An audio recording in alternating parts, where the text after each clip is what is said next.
Geeks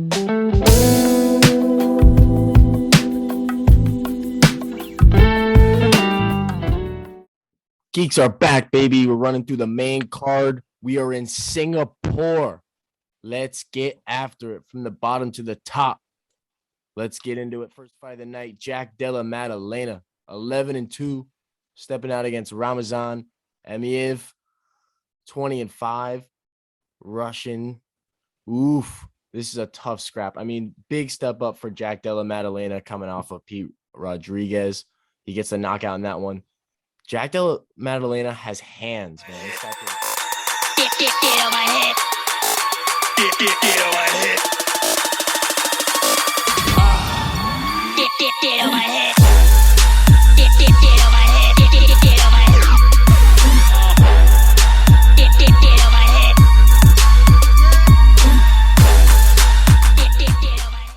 This guy throws heavy combos. It doesn't look like he's hitting you hard, but every single guy he's fighting so far, their faces just get melted.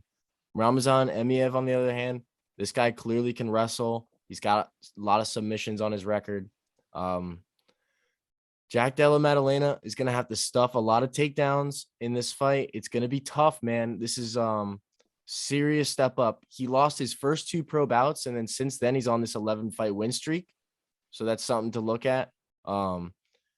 I want to pick Jack Della Maddalena in this fight. Like, he's going to be like the more entertaining factor of this fight. Like, if you want it to be like super awesome, like it's going to start with Jack winning. But I really like Ramazan Emiev at underdog money. I think that he's going to be able to grind and just kind of mix it up with Jack, not really let him use those hands, really suffocate him. I do think Jack Della Maddalena is a dog, but I also think Ramazan's pretty much a dog too. So I think that these kind of styles are just going to blend, and I'm going to take the grappler to just kind of win minutes in this fight. Give me the underdog money. That's how I'm starting this. Let's go, Dano. I'm a huge Maddalena fan, but I think this fight's really going to depend on whether he can get up from the ground or stop the takedown. I don't think he has the greatest takedown defense, but it's going to have to go throughout the fight because Emiev's going to come with the takedown. He's going to come with the chain wrestling, and he's not dependent on the wrestling, but the wrestling really influences his fighting and how the fighting goes, because the wins that he gets, he does have takedowns. He's not a big finisher, so he's just going to work you on the ground and work different positions. But the ones that he loses, right? He had a split decision loss to Danny Roberts. He went 2 for 7 on takedowns. And then he loses to Anthony Rocco Martin, and he went 0 for 9 on takedowns. So it's going to be, if he can get him on the ground, he's going to have a chance. But can he keep him there? And if Maddalena can get up, can he stay up? Because those takedowns are going to keep coming and keep coming. I believe Maddalena is going to be able to. I want him to. I think he's got the hands to maybe like put him in some bad situations if he goes for a takedown. Last week we saw Tony Gravely versus Johnny Munoz. Munoz went for a takedown and Gravely hit him with an uppercut, sent him right down. So, maybe similar situations can produce the same or similar products, but I'm going to ride with Maddalena. I'm hoping he can't get smothered on the ground, and I don't think he will. Let's go. Goosey. JDM. Give me Jack Della Maddalena in this one. That boy's a dog. He goes in there to scrap it out. He throws the hands. And, I mean, this guy's Contender Series fight is really showing me what I need to see in this one.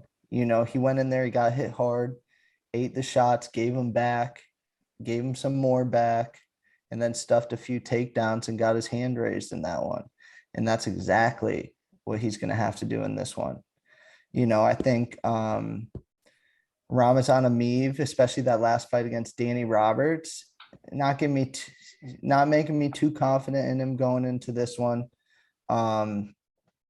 His wrestling's good. But when he hits hard, he doesn't commit to it the same way. He kind of stays on the outside and tries to avoid the hits a little bit.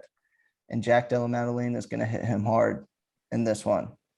I don't know if he puts him out, but I think Jack Della Maddalena does have success. And we are talking about him as a as a prospect and possible contender going forward if he strings a few fights together. You know, we're early on right now. He's 1-0 officially in the UFC, but 2-0 in the UFC octagon. I'm thinking he goes 3-0 in this one. Let's go JDM. What you got on this one, Front Kick? So I'm going to ride with JDM, baby, because he's a tough fucking bastard, that motherfucker. He is a tough motherfucker. 9 knockouts. And I mean, out of all of his fights, he's only been submitted 1 time, and he's on this crazy streak. Amiv, here's the thing. I think he's a really good pick for this one. I think I'm riding against what I would usually go for, but because I think just with how the scoring has been recently and all this control time and all this bullshit, I think Amiv is at the right spot to get a win. But I'm gonna ride this JDM train, and I like the way he fights. It's hype to watch him fight. So I'm rooting for him. I hope he wins. And yeah, let's go. Let's go. All right. So, I mean, I wanted to pick him. I couldn't do it, but it's going to happen either way. There we go. JDM. He's going to make the sheet. We're backing into the next boot. We got Rogerio Bontorin versus Manel Kape. Manel Kape is 17-6. They call him Starboy. Just absolutely sparked my boy Zalgas. Damn. He sparked him, bro. And we just saw how good Zalgas is against Jeff Molina, where he just got robbed. I mean, I don't know what's going on. That guy Zalgas has just got some bad juju going on right now. But Rogerio Bontorin, 17-4 on the reverse side of this. Brazilian jiu-jitsu guy. He's got heavy hands. He throws bombs from the stand-up. But this guy will wrap you up. This guy will take your neck. That's what I'm worried about in this matchup, because Manel Kape has a better stand-up by 1,000, and he is so technical, and he's really got a lot of potential. I mean, I know a lot of really serious guys in the MMA world that think Manel Kape is going to be the next champion of this division, and they say it to me with a very serious face. So, I mean, that just shows the potential of Manel Kape. I mean, he loses, but his losses aren't like, you know, people debate that he won his fights. You know, they were split decisions. Some of them were like 29-28s that, you know, it was just like mind-blowing. But I think in this one, as long as he stays away from the grappling exchanges, he can spark Bontorin. I've seen it. I've seen Bontorin get sparked. We've seen it. Kai Car-France came out and sparked him. I think this is going to be a similar kind of showdown. I think it might get a little hectic in the beginning, but watch Kape get out of a couple sticky situations and really just spark Bontorin. I like a Kape knockout. After seeing what Kai did to him, I like Kape by knockout. I think he gets a finish in this fight. What do you got, Goose? That's what I got.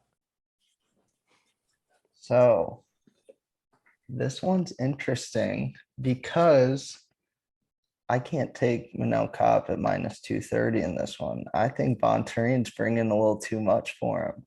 You know, I'm not saying confidently, but I think even if Bontorin loses, it's like a very close, like maybe split decision, maybe 29-28. And I think he goes out and wins it, to be honest, because what I have seen from Manel Kape, all those things that you said, you know, elite striking, but he gets a little hesitant in there when he fights like an elite grappler, you know, and maybe not against Pantoja as much because he has the stand-up threat too, but Mateus Nicolau really made him think in there and sort of flinch a little bit on some takedowns, made him react to some punches. And I think Bontorin is very similar to Nicolau in that sense. You know, he's going to bring the overhands, and if he hits Kape with them, it's going to stun him, and then he's going to be able to get the takedown. And either way, I think he's going to get a couple takedowns, and Kape's going to have to work his way back up. And that's going to be tough for me. You know, the plus 185 on Bontorin is looking nice right now. I think Bontorin's probably faced a little higher level competition to this point in their UFC careers. And he's the underdog, so I'm going to take him in this one. Yeah, no, 100%. That probably is the value play in this boot. Dano, what you got? I'm gonna ride with Cop. I think I like his stand-up game. I think he's a few levels above Bontorin in the stand-up game, and the way we've seen judges judge these fights about like striking and damage over grappling time, control time on the ground, I feel like it's really going to favor Cop. And I say that because Bontorin, when he fought Brandon Royval, he had 8 takedowns with around 8 minutes of control time, but he landed only half the strikes of Royval, and he ended up losing that split decision. So I feel like if he does control Cop on the ground for a while, Cop's stand-up game is going to be able to help him out tremendously. And I feel like Cop's a pretty good wrestler himself. And I don't know if this really matters at all, but like we've all these UFC events for the past couple of years have been in the US. This one's going to be over in Singapore, so you might think, oh, different area. But Cop's been over there. He was with Ryzen. He's had success over in the Asian area, so I feel like not maybe a homecoming, but he's familiar with the area. I like Cop on this. A lot of signs point to Cop. I'm going to ride with him. Let's go. Front kick. What you got? So Rogerio Bontorin, he's on a little bit of a skid. His last 4, he's 0-3-1, no contest. But his last fight, I hold Brandon Raw Dog Royval with high regards and had a split decision, lost to him. But Bontorin's a threat on the ground, like you guys said, 11 subs, and Cop is kind of like the opposite. He's a striker, and but he's no slouch on the ground. He has 5 subs. He's gotten subbed himself twice, but I'm picking Cop for the reason being his last 4 dudes he's faced are caliber, and real caliber dudes: Pantoja, Nicolau, Osborne, and Zumagulov, and he's on a good streak right now. 2 knockouts. I think he's going to pop Bontorin, but Bontorin is a good pick at plus 190. Yeah, no, 100%. We're going to move in to the next boot. And this boot should definitely be 5 rounds, but we got it at 3. We're going to have to just suffice. We got Zhang Weili coming out against Joanna Jacek for the rematch. And, this is what I got, man. I think Joanna wins this one, man. I think that she goes back to the lab. I think she makes the adjustments she needs, and I think that she does better than she did last time. And what she did last time was lose a split decision. You want to go back and look at the people that Joanna's beat in her day? It is absolutely absurdity. You got Carla Esparza, the current champ. You got Jessica Penne. You got Claudia Gadella. You got Carolina Kowalskis, or whatever her name is. We just saw her last weekend. Stellar performance. Shout out to her. Off a 5-fight skid. Gets a She was just training with her too. Yeah, training partners. I mean, that's just showing how sharp they're looking right now. I mean, I think that she's going in the lab. I think that she comes back a better version. And I think that in all this time off, her last fight was the loss to Zhang Weili. She didn't go around and do anything else. All she's been having to think about is Zhang Weili. So, I mean, yes, we have to worry about takedowns in this fight. Yes, Zhang Weili might have a little bit of a power advantage, but I think that Joanna's just going to come out with a really slick game plan. And I think that she's going to be even the one mixing it up. Like, I don't think that this is going to be one way at all. I wouldn't be surprised Joanna comes out and gets some takedowns in this fight. I wouldn't be surprised Joanna starts hitting her harder than Wei Li in this fight. I mean, this is just kind of how Joanna responds to adversity. I'm riding this wave. I like it. Give me Joanna. Let's go front kick. So this bout is about to be insane. I think this is a weird situation where I think the both of these girls could beat the champ right now, and I wish this was for a belt. But Wei Li, 21-3. She was on this crazy streak and has these 2 losses to Rose, but I mean, she's no doubt probably going to go down as one of the best. Both these girls are going to go down as the best of their weight division, but I'm taking young Jacek on this fight, baby, because she's an animal, bro. She's got the XP. She has 10 championship bouts under her belt, and I just think experience and this good little rest she had is going to play in well for her. Wei Li coming off of 2 losses, so I think it's just a perfect time for her to snatch a dub right now. like CEO Geek said, this is the only thing that's been on her mind, and she's had rest, she's had time to train, get fit, and I'm just gonna take the vet in this, John. So let's get it. Yeah. And one thing I also want to add is anybody that's out here like saying like, "Oh, I don't know what Joanna's been doing. She's been off for so long." It's like, did you see the last fight when she left looking like, Mega Mind? Like that's what you do. You take all that time off because you're absolutely melted and you come back better. And then everyone's like, "Oh, she's doing business ventures." It's like, what is she supposed to just stay home and not make money? People, man. Let's go Goosey. I thought I was coming with a hot take on this one, but I'm going Joanna, dude. And I know the logic says that Whaley's been more active, but I see it as like Joanna kind of had a fresh break. She gets to sit back, look at the whole picture. And Whaley has been really caught up getting her head stuck in a blender right now. You go out there, you get knocked out once, quick. Maybe she got caught. Second fight, she kind of got robbed. What do you do if you're Whaley? You're sitting there, and she goes back to the drawing board every time, switches up the whole camp. She took her loss, went and trained with Cejudo for the last fight, went and lost, and now she's out of Cejudo's camp. She's back in Asia training. And I was going through her Instagram. She's been doing a lot of Muay Thai. That's not a lot of wrestling. I don't even know if she has a wrestling coach over there, but that's what she would need to do to beat Joanna in this situation. I think if she goes out there and tries to strike with her, Joanna's going to have better striking off the rip. And then she's going to open herself up for possibly even some takedowns from Joanna. Joanna spent all this time off. She's not going to be the same fighter walking in there. She's going to have a few tricks up her sleeve. And I think, Art of War, she's going to be deceptive in there. I don't think Wei Lee is going to come with too much that she hasn't seen.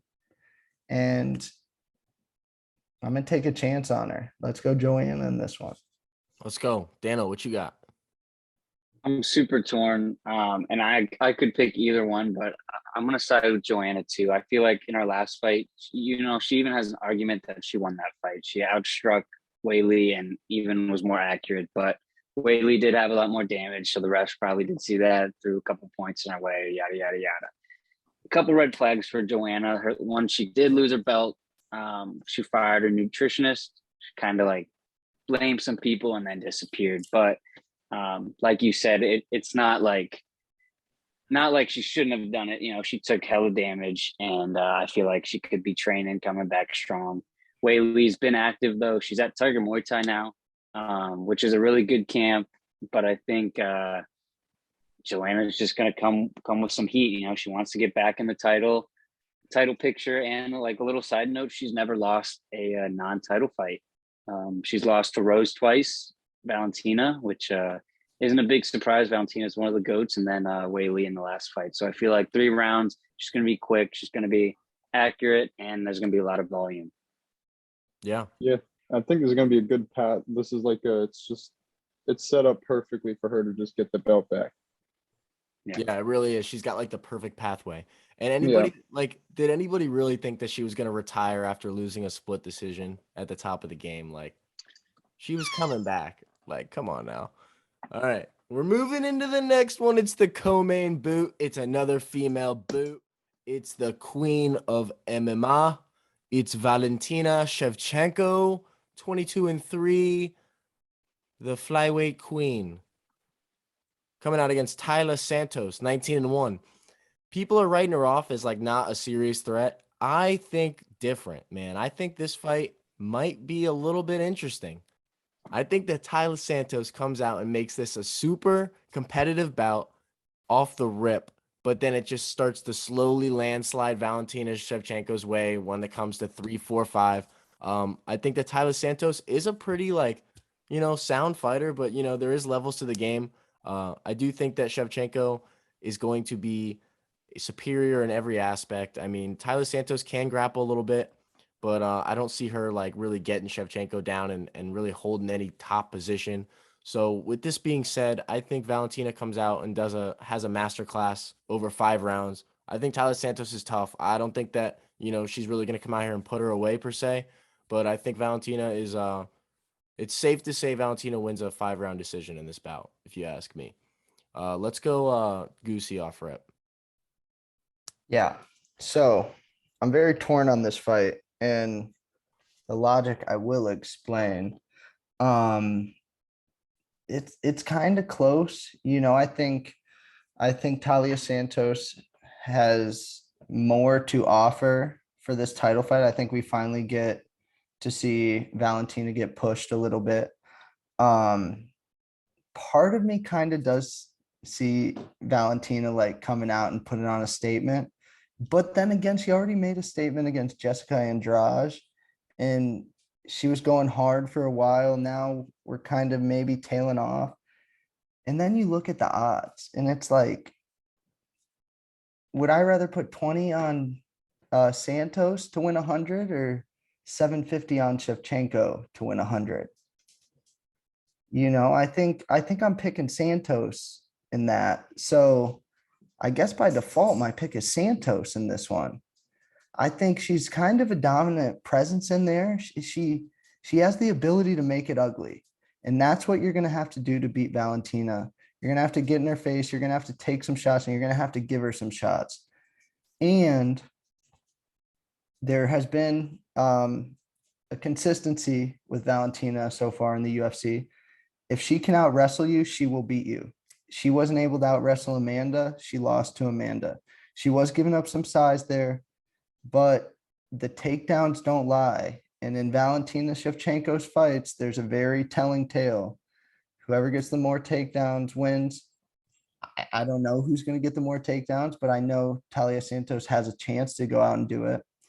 If it was 3 rounds, I would maybe feel a little more confident, but at plus 475, I'll take a shot. Well said. Fishman, what you got? I'm riding with the fucking flyweight goat of the women's division. Shevchenko. I mean, I just think she could get it done any way she wants. But Tyler Santos, 19-1, good prospect, 4-1 in the UFC. She's on a 4-win streak. Never been finished. So I agree with Gooch. I think this is going to be an interesting fight to where we could see Shevchenko get pushed, like you said. But I think she still gets it done. The line, I mean, she's getting those inflated Hamzat odds up in there. But I'm riding Shevchenko. But yeah, honestly, I think there's just a level to the game where she's just going to be able to, even if Tyler has a good start, it's a 5-rounder. She'll figure it out by the end of the fight. And I mean, how long can you just shoot takedowns? You're going to gas out eventually. I think Shevchenko's an incredible athlete. She'll have a better gas tank. So I'm not sweating on the Shevchenko, but the odds are shit. But I'm not sweating about her winning that fight. Let's go, Dano. Yeah, I'm riding with Shevchenko too. I think she's fought the who's who of the division, and you look at Tyler Santos' record. She gets a win over Joanne Wood and gets a title shot. Not a huge fan of that. I kind of wish they would have gave this to Chukagian and let Santos maybe get another fight, higher caliber opponent. Because before Joanne Wood, she went to decision with Roxanne Modafferi, and I think Shevchenko would kill Modafferi within 1 round. I don't think it'd be a contest, but her going to decision with Modafferi, that's tough.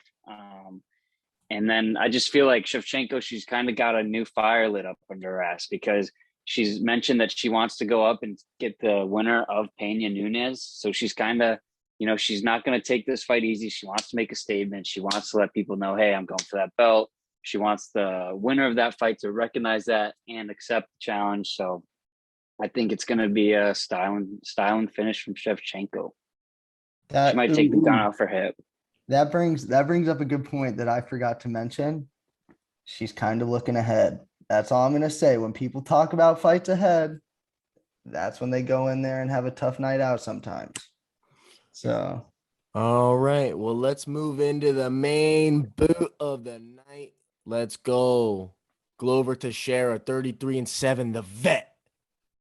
Light heavyweight scrap for the belt against Jiri Prochazka. It's going to be his first defense. Jiri Prochazka is 28-3.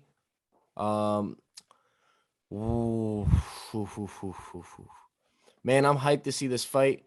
Jiri Prochazka is a absolute samurai. This guy is a real life ninja. This guy trains in the mountains. This guy punches trees. This guy lives with the monkeys in the Amazon of whatever. I'm sure he has a samurai sword. I'm sure he cuts fruit. This guy's a fucking menace, bro. This guy literally has combinations and strikes that the UFC literally hasn't even seen before. When we watch him fight right now, we're literally like learning like what's happened. Like he's so creative. I cannot speak to the levels of how much I praise this guy's striking. But with that being said, Glover Teixeira knows how to nullify all of said. And I'm really nervous that that's going to happen. And matter of fact, I think it is going to happen. I think Glover Teixeira comes out. He's training with good guys. You know, he's training with Pereira over there. He's getting good looks. I mean, he's got young guys giving him fresh looks. That's all he really needs in this matchup is, you know, fresh guys giving him crazy kind of in and out movements. He's going to need to work on his head movement, his boxing. That's what he's been known for his whole career. As long as he can get his hands on Jiri Prochazka, I think it's a wrap. I mean, this guy knows how to end fights when it gets down to these grappling exchanges. And Jiri Prochazka is a stand-up guy. He's not proven anything. And you know what? In the last couple of his fights, he's shown that his get-up game isn't exactly the most technical. So, you know, with all flags pointing towards grappler versus striker, I'm going to take the world-class grappler to just get a takedown and put this fight away. I think that he can just withstand the round one. I will not be surprised if fucking Jiri comes out and styles on him. I won't be mad, but I won't be surprised either. I think Glover will do it, though. I think Glover's got what it takes. Goosey, what do you got? All right. So, as I've mentioned before, I've been getting better about it. But when we have these grappler versus striker matchups, I'm dumb and I pick with my heart.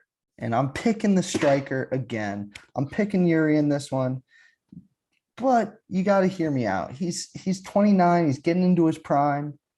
And obviously, I mean, everyone's going to say Glover's 42. Jiri's going to throw some like crazy shit in there. And if you're 42 or 43 getting hit with that, like that's not good for the 43-year-old brain.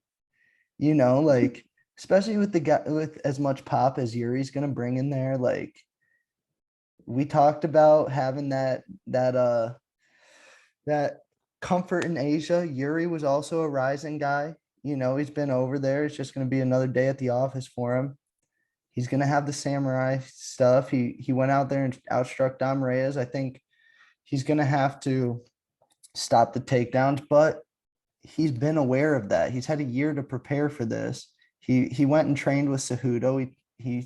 I think he worked with John Jones a little bit. He got to feel the GOAT of his division, you know, and now he's just got to go out and take out Glover to get the belt. I think maybe this is me cheering for Jiri, but I'm going to pick him.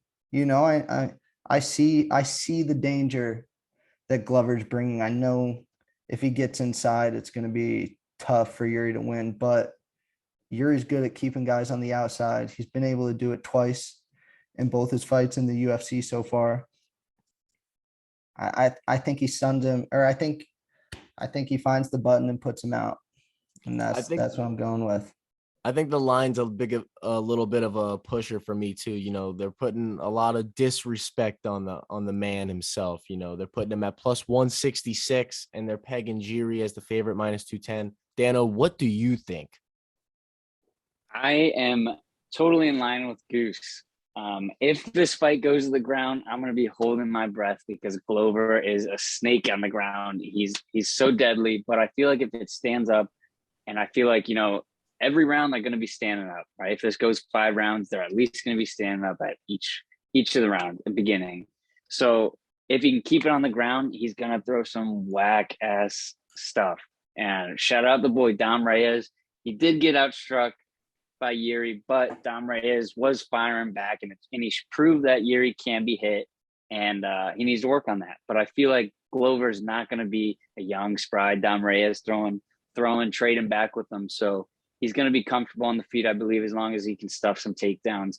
And Jiri, like last fight with Dom Reyes, it was like very barbaric. It was like a crazy Mortal Kombat vibes, and there was even a video that I've seen of Jiri like being a total barbarian, and hopefully we play that. I'll send it in the chat.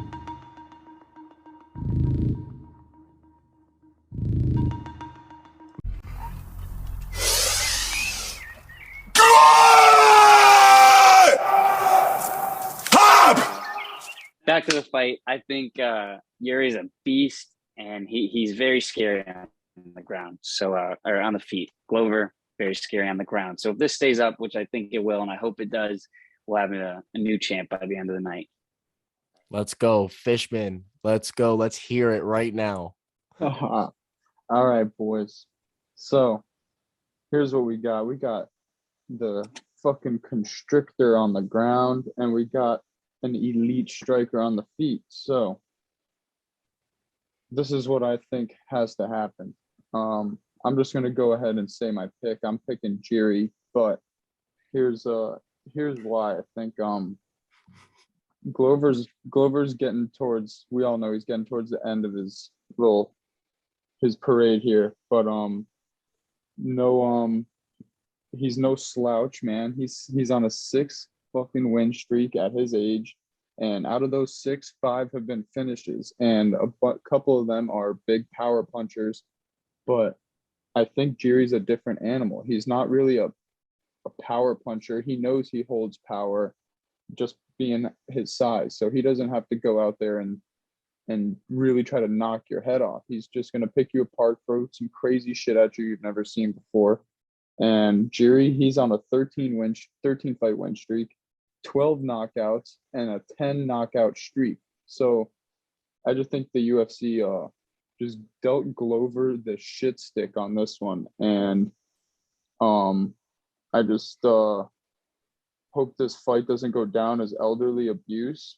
But Jiri, I think he's going to get the job done. And this dude's just, he's a different type of striker. I think he could go up. He's one of the better strikers in the UFC. And I think for him to win this fight, he just doesn't have to rush. That's it. Like, as long as he doesn't rush, he's good. He gets out of the first couple of rounds. How much gas tank could Glover have by then? You know what I'm saying? So I think Jiri just doesn't have to rush. Go the first couple rounds out. You don't have to finish them in the first or second. You have the whole 5 rounds to do it. Let them gas out and then pick them apart. Done. You can knock them out in the 3rd, 4th, 5th, but just don't rush in there. Don't do some crazy kicks where you might get fucking taken down, and just keep your distance and you're good. But let's go, Jiri. I'm riding Jiri on this one. Glover's not a bad pick, but Jiri's going to get the job done, I believe. Yeah. I want to say part of my pick was because I think Jan folded a little bit. I think he got some adversity and he folded a little bit. Yuri's not that guy. You know, you're really going to have to take Jiri out. And while we were talking, I kind of got a goosey vision. And I see Jiri hitting Glover pretty good in the first round. Pretty good. To the point that Glover puts some hands on him, takes him down, and tries to rush a finish. Comes out beginning of the second round, kind of gas, trying to get some back. Jiri puts it on him. Fight over. Jiri second round KO. That's the official goosey vision for this fight. I want to say one more thing. Me being a Dom Reyes fan, I'm going back to Dom Reyes. Dom Reyes went 5 rounds with John Jones. Dom Reyes did get put out by Jan, but I mean, I think it was a TKO. I don't think he was out, right? No, and then he got fights put out. Jiri. Oh, he got slapped. He got slept by Jan. He got nose broke. He got Tony Ferguson-esque knockout by Jiri. So Jiri, and that was just because, you know, he really didn't see it coming, spinning elbow against the fence. But that just shows how crafty Jiri is, how much power he holds. Like, if Glover doesn't see one of these shots coming, which is very liable in a fight, you know, he's got the power, he's got the creativeness. It could be there. Yes, I will say that he has 28 wins and 27 finishes, so that's kind of absurdity. 25 knockouts. Check us out Oh. on Instagram, Twitter, Discord. We are rocking. We got the picks, the geek sheet popping out. Thanks for watching. Hit the like button, leave a comment, and we're gonna catch you on the flip because we're out.